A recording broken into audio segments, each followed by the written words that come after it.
Simple K yuno akomyewo neera ng'abanja omwana we full figure gwe yazaala. Ngenda kuba mbibawa mu maaso awo mu bujjuvu naye nga gw'atannaba subscribinga mukwano nsaba sooka subscribinge wano eno ku Meran K News, liking eno video, sharing nga commenting, teekako notification bell ako akadde bwenteekayo video obeere nga togisubwa.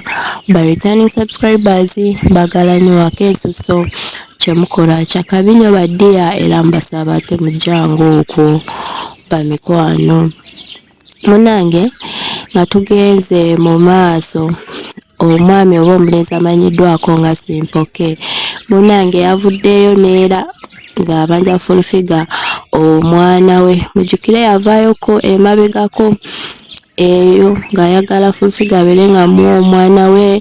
Full figure n'atabuka bubi nnyo n'amutwala ne bamusiba then olwatuuka ekiseera n'avaayo. Kati abadde amaze ebbanga ng'asirise tabinyegako naye munange waliwo ka video akaafulumye ng'alaajanira abakulu bamuyambe abeere nga afune obwenkanya.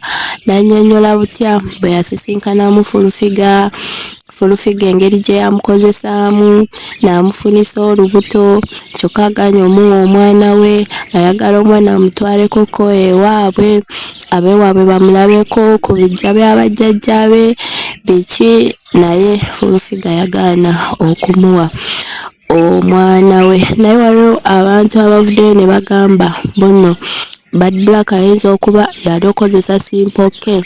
Mujjukire waliwo olutalo oluliwo wakati wa Bad Black ne full figure.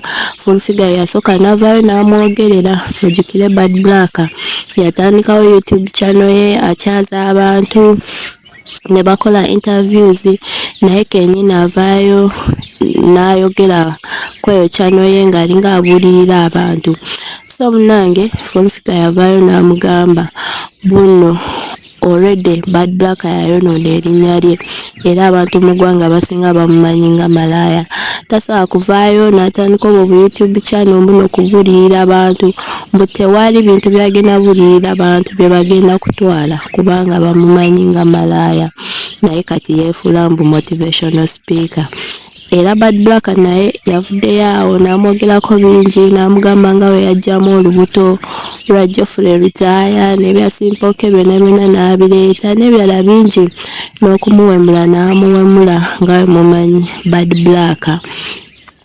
So munange abantu abamu bagamba buno Bad Black ayinza okuba yawadde Simple K sente akomewo alumirize full figure bunno yamukozesa bw'oba yeebaka naye n'amufunisa olubuto lw'oyo omwana amanyiddwako nga Museveni. Munange ebyo byo ndowooza z'abantu abamu naye nga ye Simple K munange yavuddeyo ng'akuba omulanga ng'agamba bunno ayagala mwana we, ayagala kumulabako, abantu bamuyambe, abalina obuyinza bamuyambe abeere nga afuna omwana we.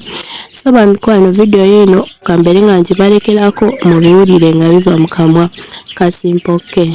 Video yino mubeere bulungi, mweraba. Balamusizzaako abakulembeze ab'emitendera egy'enjawulo, ab'enzikiriza ez'enjawulo balamusizzaako mwenna. Amannya yenze Kiggundu Ashimu amanyikiddwa nga Simple K, mutima gwa Uganda, taata Museveni. Ng'ensonga endeese wano eno olwaleero eri wakati wange ne Nakangubi Jennifer, ensonga ya mwana oyo gwe yatuuma Museveni.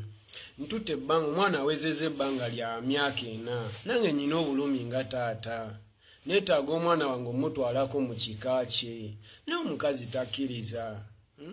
Bwakeera ku makya, era mumanyi bwakeera ku makya Pulezidenti Museveni n'amuwa ekifo kya President's Advisor ng'agamba yakwasaganya abaana ba ghetto. Nange nenjiyo ennyimba zaali ezi 2 nenzimutwalira, ennyimba yazisiima ng'emabega nnyina mikwano gyange ng'embaga nnyina omuntu agenda otutuuse wa Pulezidenti Museveni. Naffe tuli banaku, tulina ebitone, ndi muyimbi, nakeera ku makya nga nkimanyi njagala ntuuse w'omukulembeze bansapootinge.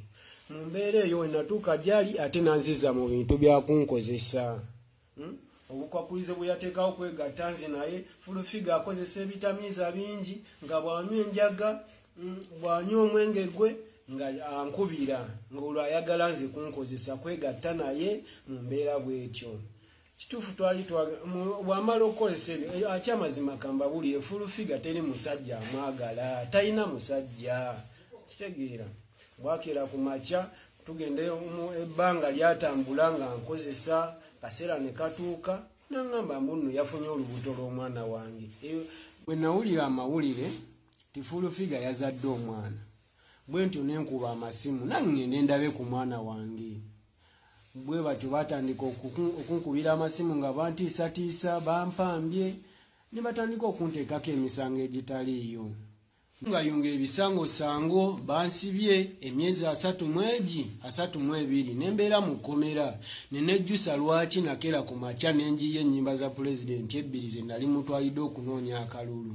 Mu mbeera eyo nankyayisa NRM nempulira nga sikyayagala mu kulembeze wa ggwanga naye etteeka lya wano mu Uganda we liba likola. Nange wano wensabira bannayuganda wensabira balooya bannyambeko nange nfune eddembe lyange ng'omuntu neetaaga omwana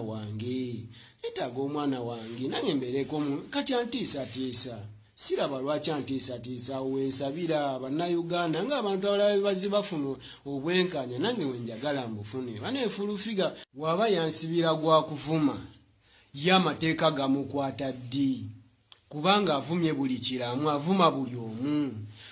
Owekitiibwa omukulembeze w'eggwanga wano wensabira amateeka gakole naye bamukwateko gamuvunaane. Ekyo kye tulinze naffe nga nsigadde nze Taata Museveni nga bulijjo.